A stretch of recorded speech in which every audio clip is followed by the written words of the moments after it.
My name is Stuart Downs, and I'm the nursing administrator at Northside Hospital Gwinnett in Lawrenceville, Georgia. And for the last 6 years, I've had the honor and privilege of also serving as a member of the board of directors for the International DAISY Foundation. I'm Cinda Rushton. I am a professor of nursing and bioethics at Johns Hopkins University. And I'm also a member of the American Nurses Association Center for Ethics and Human Rights Ethics Advisory Board. And I am so delighted to be here with my colleague Stuart to announce this incredible award. We're announcing today to all of our colleagues across the globe who celebrate meaningful recognition with the DAISY Award. We're excited to bring to you a new award called the DAISY Award for Ethics in Clinical Practice and the DAISY Award for Ethics in Leadership. The reason for establishing this award is in recognition of the ways in which nurses every day live their values.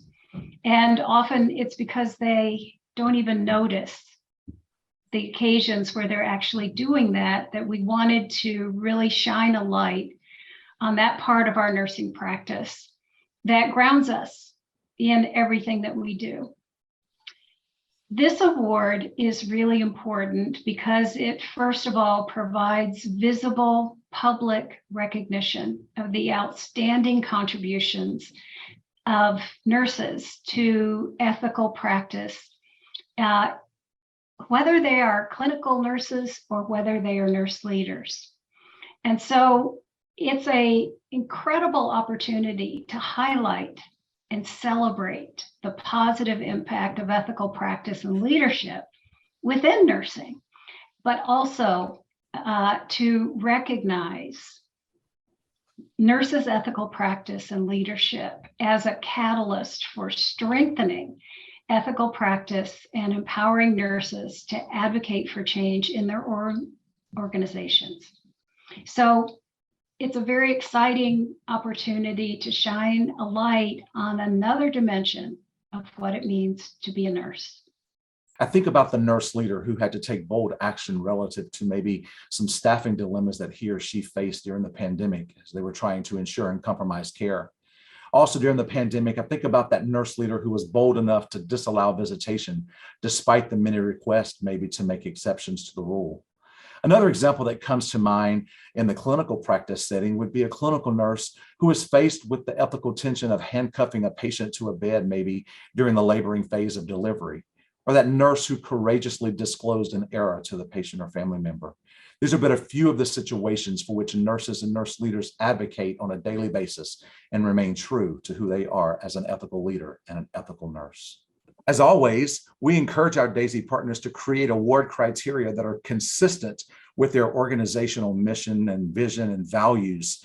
For this award, we propose that the honoree selection also be consistent with the ANA's Code of Ethics for Nurses, and also the DAISY Foundation's focus on extraordinary compassionate care.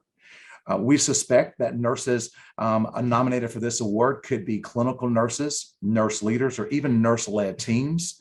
We also would ask that all nominations for potential honorees be submitted to the local organization's DAISY committee and reviewed there using in part the criteria established for the award. We are at a pivotal moment in healthcare and in the nursing profession, and this award gives us yet another way to honor the incredible contributions that nurses make every day in every setting. And so this award is really meant to be a catalyst. It is meant to give us another way to honor nurses in what they do every day, to remind them of the ways in which they practice in accordance with our ANA Code of Ethics, even when they're not aware of it. And so through this award, we hope that it will actually create a tsunami of hope for nurses who have been struggling with so many ethical questions, to know that someone has noticed and that we are honoring their sacrifice.